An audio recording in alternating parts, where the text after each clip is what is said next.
Now, I love what the bottom end is doing. I feel like that,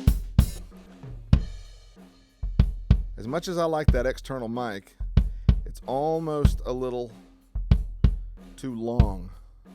So what I'm going to do is I'm going to, in the previous video I compressed this mic off a side chain.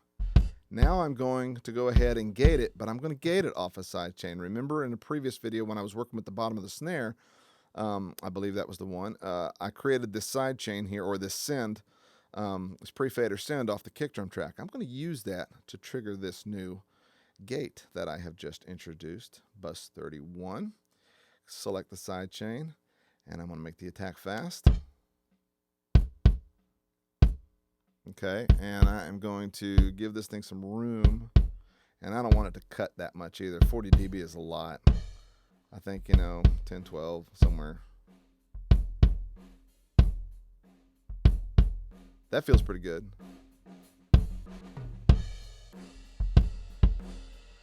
Listen to how long the sound is when it's bypassed. Part of me loves that. I think it might be a little much in a mix, though. I think I can increase this hold a little bit. Try that. Let's see what that sounds like in the mix. Yeah, you can tell the drum's got some sustain. Okay. That's about almost there. Let me just show you what this stuff bypassed is like. That's the original sound of the kick, both mics.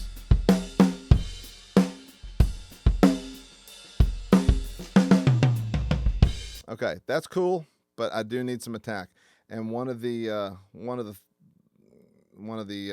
things that I will almost always add some attack to is the kick drum. So I'm going to boost up a few dB, and I'm going to sweep. That already you can tell that's adding some attack, but it's a little low. I want it to snap a little more. It's higher frequency. Around 5K is pretty good. You can go narrow with it and boost to find it. Now in a mix, this might not be over the top, but it is over the top when it's just the drums.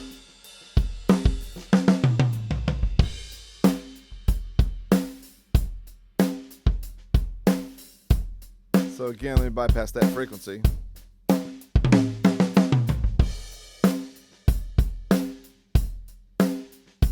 That's nice.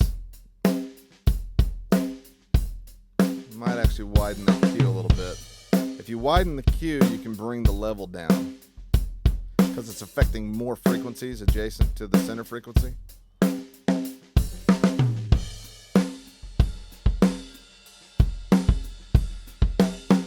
Yeah, that definitely helps. Okay. So that's a good place to start. I think because I have pulled this low back, I could even afford to push this internal mic up a little bit more.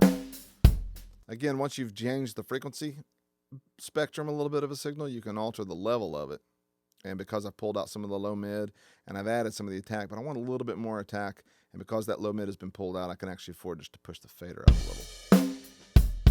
So now it's clear as a bell. You're getting plenty of kick. It's snapping.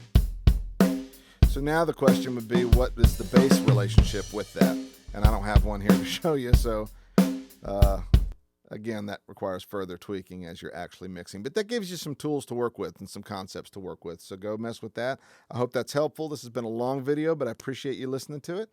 And do check out my blog at joelsmixup.blogspot.com. Thanks a lot. Appreciate it.